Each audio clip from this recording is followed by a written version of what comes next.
Right now, as you listen to this exact sentence, your brain is actively filtering out thousands of sound frequencies. Just completely ignoring them. Right, simply because your native language, told your brain that they just don't matter. You are, for all intents and purposes, completely deaf to certain parts of the acoustic world. Which is wild. But what if you could, hack that neurofiltering system? Well, that's exactly what we're getting into. Exactly. Welcome to this deep dive. Today, we're taking you on a journey into the architecture of your own mind. We're looking at what I think is the ultimate real-world superpower, which is mastering a second language as an adult. Because it really is a profound neurological shift. Yeah. I mean, gaining fluency in adulthood fundamentally alters how your brain processes reality. Yeah, and to explore the actual mechanics of how this happens, we're looking at a really diverse stack of sources today. Very diverse. We've got a dense neuroscientific systematic review that looks at the exact structural changes in the adult brain during second language acquisition. Right. But we aren't just staying in the high-level science. We're pairing that with grounded practical material. We have ESL teaching methodologies, highly specific pronunciation case studies for Mandarin speakers learning English, and research on this vocal technique called shadowing. Then we also have a real-world plea for help. Oh, yeah, the Reddit post. So we have this post from a Reddit user who is totally stuck at a B2 intermediate level of English. Right. And they say they read YA books flawlessly, they watch Netflix without subtitles, but they just freeze up and panic when they try to speak. And they have 6 months to hit a C1 advanced level for a college application in Europe. Which is such a stressful deadline. And it's the classic intermediate plateau. You can consume the language all day, but the moment you try to actually produce it, Everything just falls apart. exactly, everything falls apart. So our mission today is to decode the hidden neuroscience of how your adult brain actually acquires a new language. And more importantly, to uncover the practical mechanics to get you over that plateau.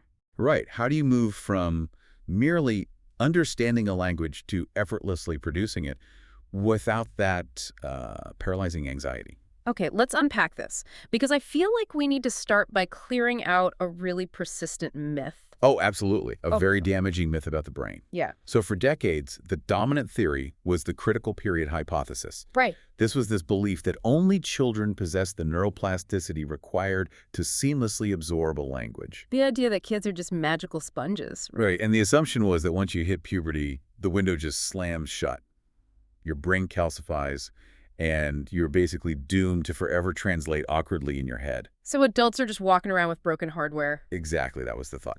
But the systematic review we're looking at completely shatters that model. Which is such a relief. It is. Yeah. Because adult brains actually retain immense experience-dependent neuroplasticity. Your brain is absolutely capable of physically rewiring its own structure to master a new language. Wait, literally physically rewiring? Yes, physically. What's fascinating here is that adults just do not use the same neural pathways as children. So you aren't operating on broken hardware, you're just running an entirely different software program. Okay, so tell me what that actually looks like under a scanner. Like if I'm sitting in a cafe in Paris trying to order a coffee and I'm, sweating through my shirt, what is my brain doing that a 5-year-old's brain isn't? Well, when a child acquires language, they rely almost entirely on implicit memory systems. So the basal ganglia and the cerebellum handle it automatically, totally beneath the level of conscious thought. It's just happening in the background. Right. But as an adult, your brain initially tackles a new language as a complex problem-solving task. Oh, interesting. Yeah, you rely heavily on explicit effortful processing, which is centered in the frontal lobe. Specifically, you are firing up the dorsolateral prefrontal cortex. The dorsolateral prefrontal cortex, that's your executive control center, right? Exactly. It's the CEO of the brain. So when you're stuttering and sweating and frantically trying to remember, the past tense of a French verb, Yeah. that physical feeling of mental exhaustion where your brain feels like it's literally overheating, that is your dorsolateral prefrontal cortex burning glucose to force a neural connection? That is exactly what's happening. You are consciously holding vocabulary in your working memory, applying grammar rules, and monitoring your own output, all at the exact same time. Which sounds incredibly exhausting. It is incredibly metabolically expensive. But here's the amazing part. The systematic review shows that if you push through that exhaustion, incredible structural changes occur. The brain actually physically bulks up. Wait, really? Like a muscle? Like a muscle. The scanners show increased cortical thickness, in the inferior frontal gyrus, which is an area critical for assembling speech. The brain is actually adding tissue. That is wild. It's building new infrastructure. And we also see increased gray matter density in the hippocampus. Which is the memory center. Right, your primary memory center. And that volumetric increase in the hippocampus directly correlates to the sheer size of the new vocabulary you're acquiring. Wow. And as you endure that frontal lobe exhaustion, your brain eventually realizes, hey, this new language is a permanent feature of our environment. So it adapts. Exactly. It begins to hand the workload over to the basal ganglia and the cerebellum. The processing finally shifts from explicit and conscious to implicit and automatic. So that's the magical moment. A language suddenly starts to feel natural. Exactly. I always picture this process kind of like city planning. Oh, I like that. How so? Well, a child learning their first language is basically building roads in a completely empty field. Right. Totally blank slate. Yeah, they can lay the pavement wherever they want, straight and fast. But an adult learning a second language, that is like trying to reroute traffic in a bustling, fully established metropolis like New York City. Oh, that's a great analogy. Because you already have this massive, hyper-efficient highway system, which is your native language. And to build new roads, you can't just pave over the old ones. Right, you'd cause a massive pileup. Exactly. You have to manage the existing traffic, set up these detours, and consciously force the cars to take a new, unfamiliar route until that new route becomes the default highway. And managing that existing traffic is exactly what linguists call native language interference. Native language interference. Yes. And if we connect this to the bigger picture, the amount of neural construction required depends heavily on something called linguistic distance. Okay, what's that? Well, following your analogy, if your native metropolis is built on an English grid and you're trying to build Spanish roads, the grids are somewhat similar. Right, they share the alphabet, some vocabulary. Exactly. The linguistic distance is relatively small. But if you're trying to build Japanese or Arabic roads over an English grid, the structural clash is just massive. Which makes sense, but that brings us to a massive contradiction, I think. Okay, what is it? If the adult brain is absolutely capable of this physical rewiring, and we know exactly what the mechanisms are, why do so many people get stuck? Take our Reddit user, right? And I'm sure you've probably felt this yourself listening to this. You can sit on your couch, watch a movie in your target language with subtitles, and feel like you understand, like, 90% of it. Sure. Our user is consuming literally everything in English, YA books, Netflix, everything.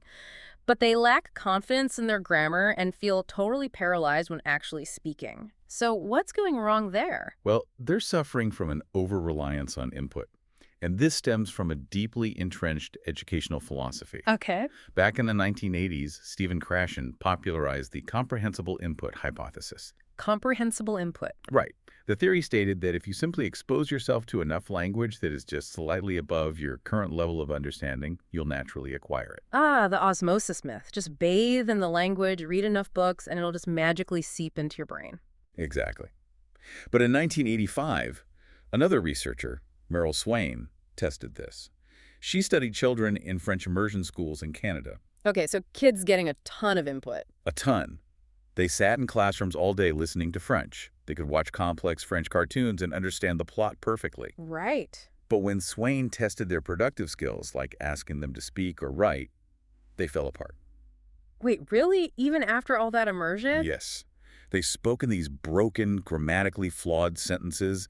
They hadn't naturally acquired the mechanics of the language at all. Wow. So Swain realized that input is profoundly insufficient. To master a language, you actually need output.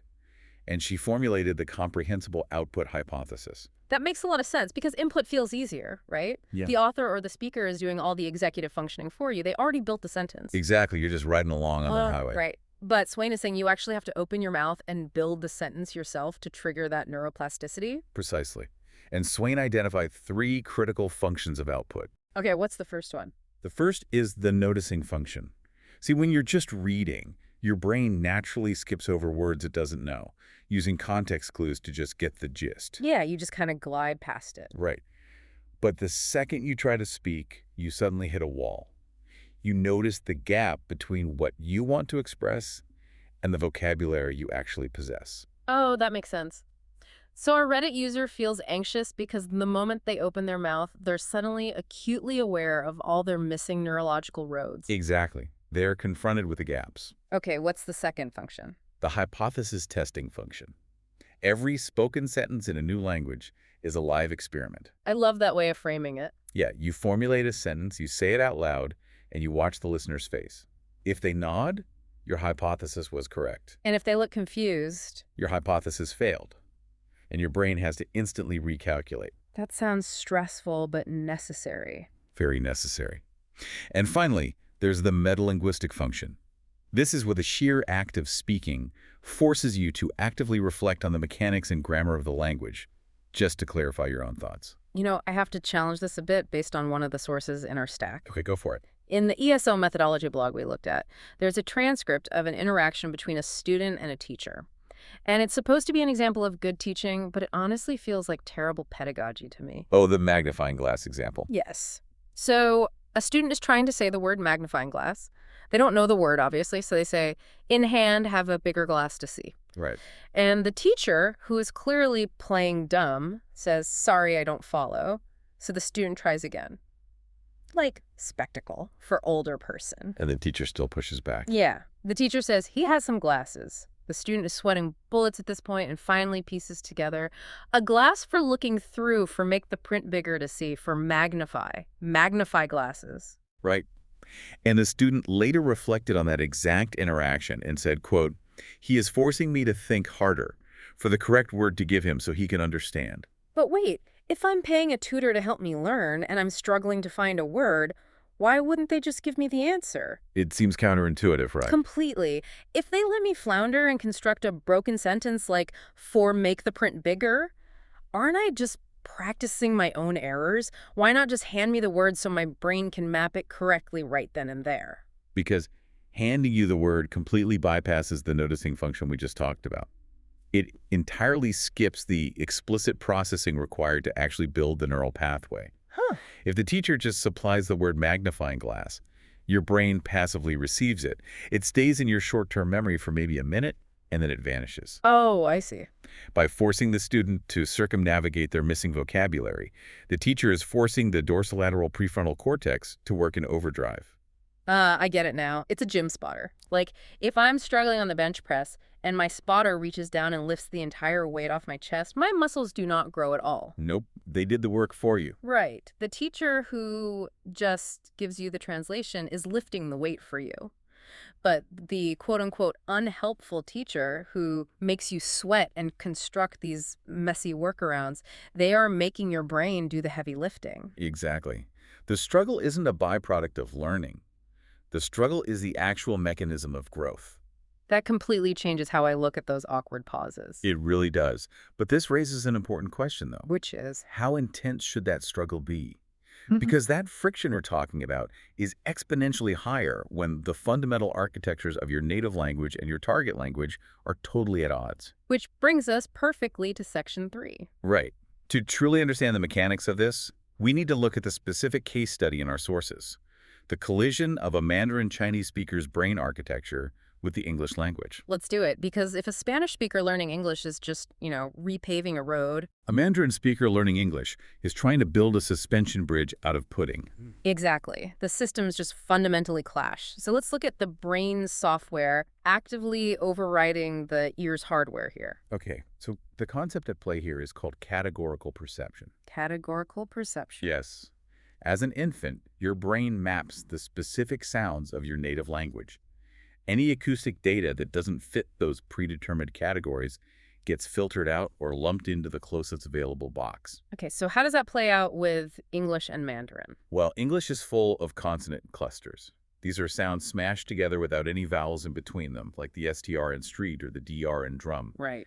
Mandarin phonology does not allow this. Almost all syllables in Mandarin follow a strict consonant-vowel structure. So when a Mandarin speaker hears the English word drum, their ear's hardware receives the raw acoustic data of the D and the R mashed together, but their brain software literally cannot process it. Exactly. It creates an acoustic crisis in the brain. An acoustic crisis. Truly. And to resolve the crisis, the Mandarin brain actively inserts a vowel to force the English word into a familiar, recognizable category. So drum becomes dilum. Yes, delum. They aren't just mispronouncing it. Their brain is actively modifying the foreign acoustic data to fit their existing neural pathways before they even try to speak it. Wow, before they even speak. And they do the same thing at the ends of words too, right? They do. Because our sources noted that Mandarin words generally only end in vowels or nasal sounds. So a hard ending like the T in fit gets a vowel added to become fit, Right. or the final consonant just gets dropped entirely.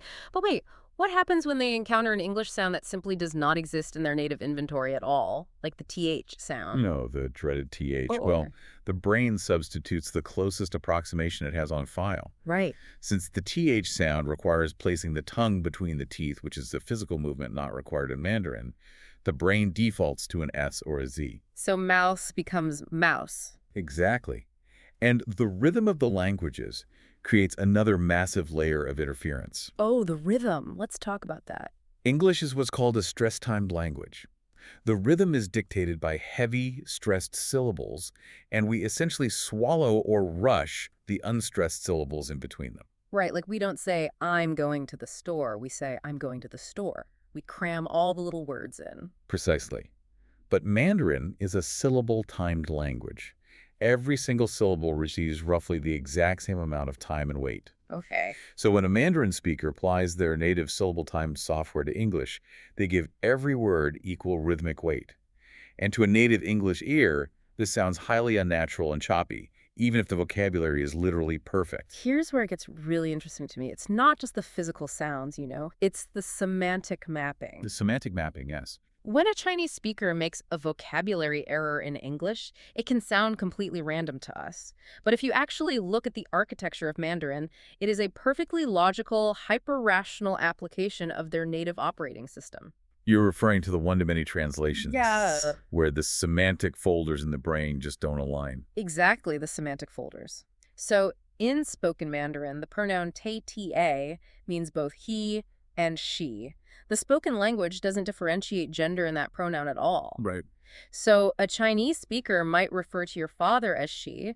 They know your father is a man, obviously, but their brain's filing system is pulling from a single folder for both concepts. It's pulling the one tool it has for that job. Right. Or take the verb ji, which means both borrow and lend. The directionality of the action is determined by context in Mandarin, not by using two totally different verbs. So they might say something like, can you borrow me a pencil? Exactly. Which causes tremendous confusion for the English listener, but makes flawless, logical sense within the Mandarin neural framework. And my absolute favorite example from the sources is how the brain maps the concept of scale. Oh, yes, the word big. Right. In English, the word big almost exclusively describes physical dimensions.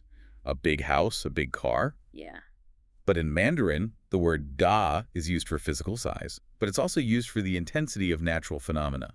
So a Mandarin speaker might look out the window and say, the rain is big today. Or, the wind is very big. It's so poetic, honestly. It is. And the word you means to have, but it also serves to indicate existence, where English would use there is or there are. So they might look at a room and say, there, have a cat on the table. Exactly. They Yeah. aren't making careless errors. They are literally running English vocabulary through a Mandarin syntax processor. Okay, but we have to mention the overlap with the word wenti, A wenti. Yes, this is a critical one. because it translates to both question and problem. Right. So a Mandarin speaker might walk up to a coworker's desk and say, do you have a problem? Oh man, that could start a fight in an office. Like, do you have a problem, Dave? Right.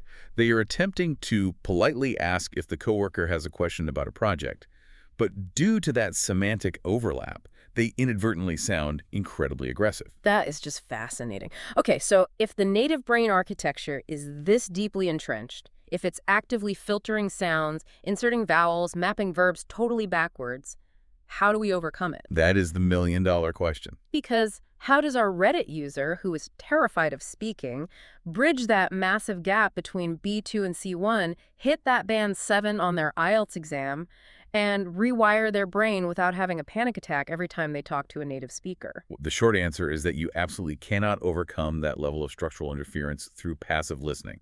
You have to force the brain to physically adapt its white matter pathways. Okay, so what's the hack? The most effective technique outlined in our sources for achieving this is called shadowing. Shadowing. Yes. The technique was actually popularized by Alexander Argüelles, who is a hyperpolyglot known for mastering dozens of languages. Dozens. That's insane. It's incredible. And shadowing basically requires you to listen to native audio and repeat it out loud, almost simultaneously, with just a fraction of a second delay. You basically act as the speaker's vocal shadow. Let me make sure I understand the actual mechanism here. It sounds kind of like lip syncing to your favorite song in the car. Okay, how so? Like you've heard the song 100 times, you know exactly when the singer takes a breath, exactly how they bend a specific note. Shadowing is doing that lip syncing, but you are actually using your vocal cords. That's a perfect analogy. You're feeling the melody, the rhythm, and the physical mouth movements of the language before you even fully understand the sheet music. That is the precise mechanism. You are mimicking the pronunciation, the stress timing, the intonation, and the breathing patterns. Right. And the neurological brilliance of shadowing is that it creates a bypass circuit around your dorsolateral prefrontal cortex. Oh, the CEO brain from earlier. Exactly. Because you are repeating the audio almost instantaneously, you do not have time to stop and analyze the grammar. You don't have time to panic. Right. You don't have time to debate whether to use he or she, or whether the verb should be borrow or lend. You are directly training your articulatory muscles to move in foreign ways.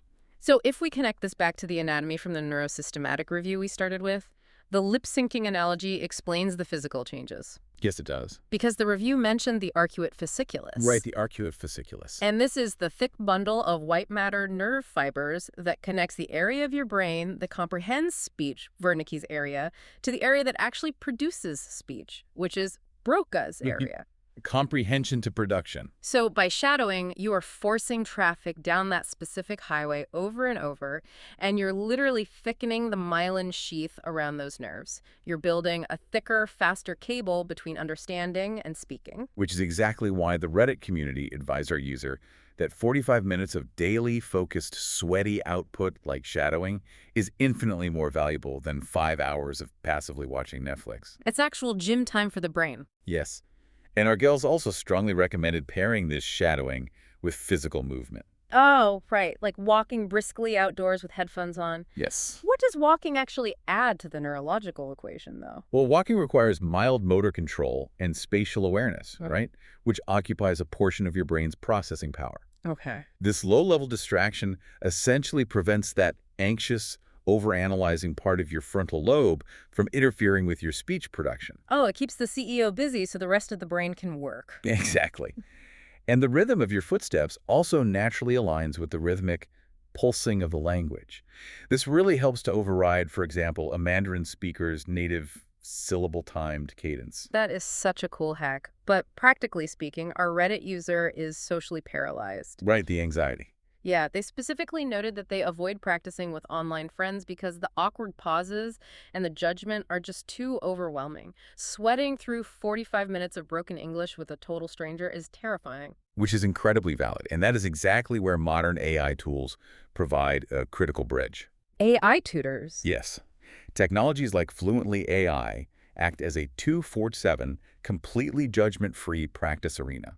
That's huge. It is.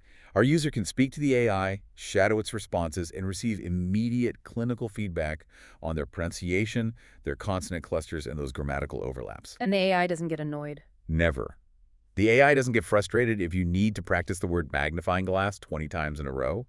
It entirely removes the social anxiety. Which allows you to engage in that metabolically expensive struggle, the noticing and the hypothesis testing, in a completely safe environment. You can just fail aggressively. Yes, failing aggressively is the goal. Yeah. So what does this all mean for you, the listener? If you're sitting on that intermediate plateau right now, frustrated that you understand the podcast, but you can't hold a conversation, you have to realize that more input just won't save you. It won't. To truly master a language, to force your adult brain to literally lay new pavement, you have to embrace the friction of output. You have to recognize that your native language is actively sabotaging your acoustic perception and your semantic mapping. It's fighting you every step of the way. Right. So when you're searching for a word, when you feel that heat in your forehead, when you stumble and sound foolish, that is not a failure. That physical discomfort is the literal sensation of neuroplasticity occurring in real time. And the really profound takeaway from the neuroscientific review is that this struggle yields dividends far beyond just acquiring vocabulary. How so? Well, learning a second language as an adult enhances the brain's global networks for executive function, cognitive flexibility, conflict resolution, and even social empathy. You are fundamentally upgrading the way your brain processes information across the board. Wow, it's not just a new way to speak, it's like a new lens on reality. It really is. Yeah. Which leaves us with a final thought to ponder today. If mastering a new language literally rewires your brain's architecture for executive control, filters entirely new frequencies of sound into your consciousness, and reshapes your semantic understanding of the world, Yeah. does becoming fluent in a second language actually give you a second personality?